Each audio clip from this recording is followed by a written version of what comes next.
I've been attached with the feeling of them waking up with you by my side.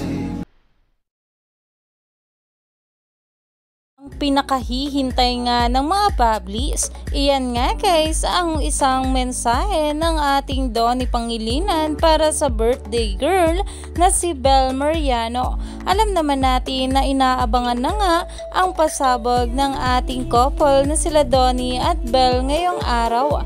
At talaga namang ito ang ating Donnie ay hindi na nga nagpauli at binati na ang kanyang think. At ayon nga guys sa kanyang caption dito sa post, "The world is yours to take, Belinda.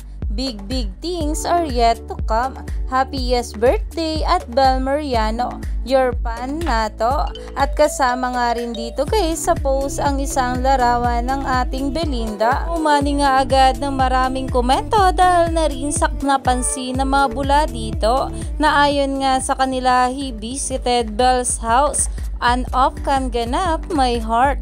Plus Donnie's birthday greeting to his Tinky. I don't know but all these private moments are so special.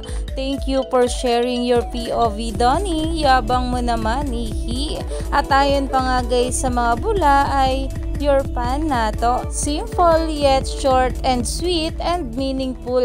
Tagos na tagos. Dahil grabe nga talaga itong ating couple na sila Donnie at Bel. Lalong lalo pa nga na nag-post na ngayon itong ating Donnie Pangilinan sa kanyang social media account. Kaya naman umani pa nga ito ng maraming komento at pinag-uusapan na. Stay tuned lang tayo for more update kila Donnie at Bel sa mga susunod pa na ayuda.